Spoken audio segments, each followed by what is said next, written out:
Russia is stepping up its missile strikes and is advancing through the eastern part of Ukraine. Moscow's intensified attacks are prompting a pivotal decision by the United States whether to approve the use of long-range missiles for Ukraine. And our next story explains as to how this move could alter the war's trajectory, but also risks igniting further escalation.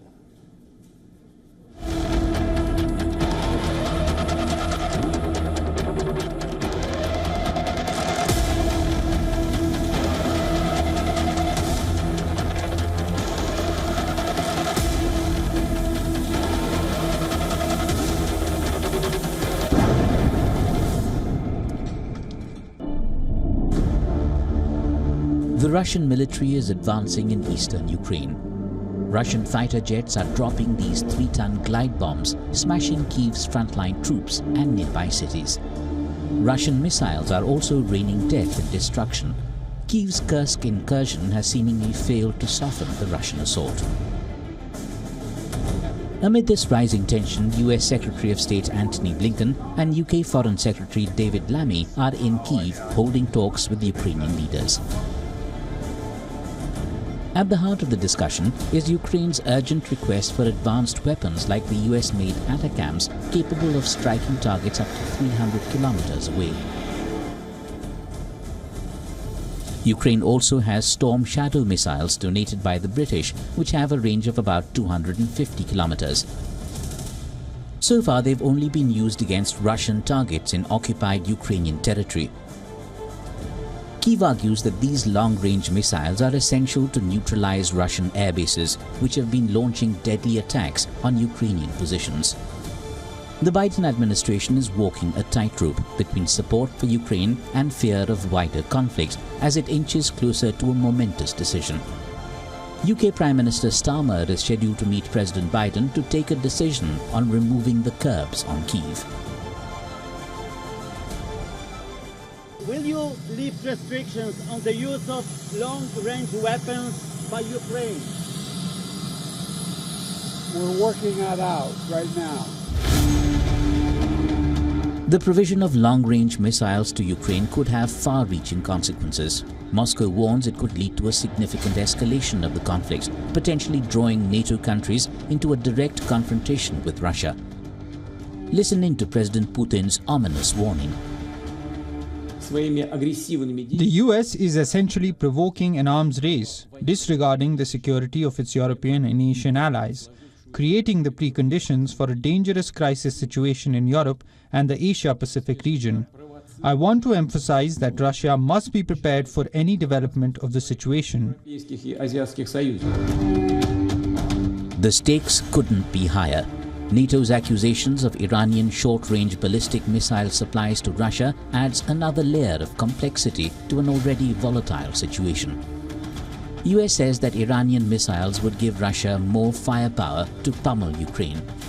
Tehran has repeatedly denied the accusations of supplying weapons to Russia.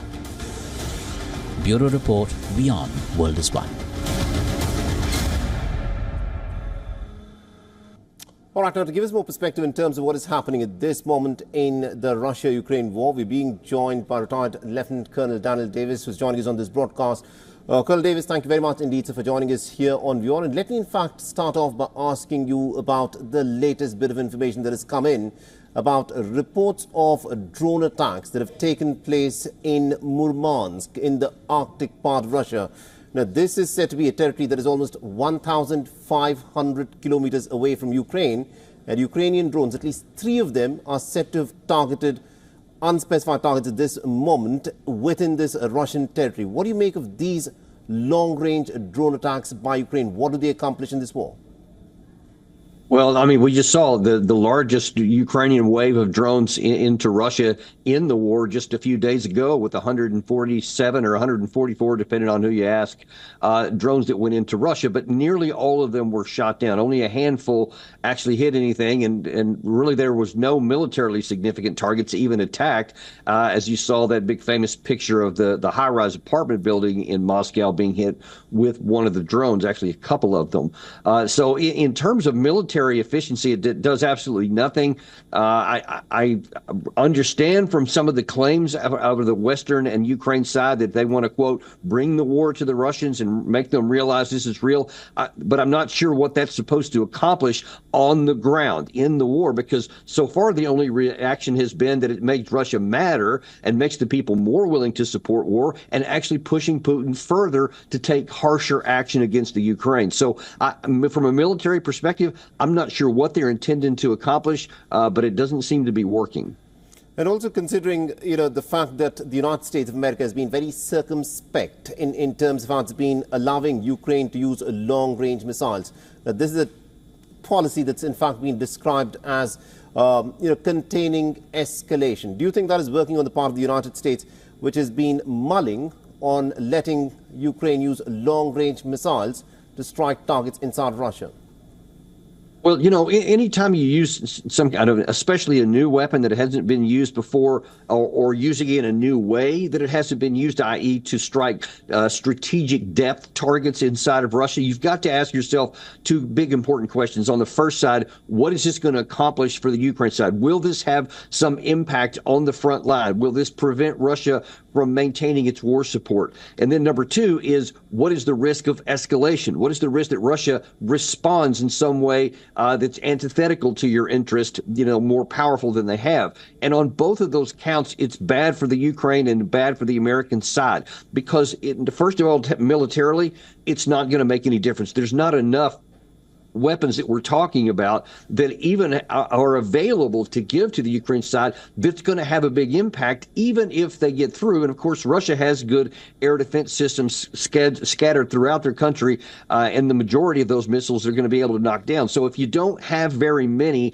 and you have a country as vast as Russia, you just don't have enough to service those targets to make a difference at the front line. But you strike deep into Russia, there are some increasingly ominous warnings, not just from Putin, but from some of the other members of their Duma and some of the other officials. Peskov was another one of them, that are saying, hey, this is a real red line, and you start striking strategic depth in our country, we're going to respond. And I think that we're just playing with fire if we think that they're just bluffing and then do it something anyway.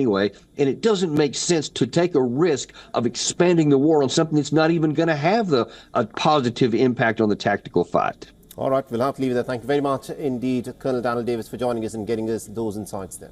For all the latest news, download the WION app and subscribe to our YouTube channel.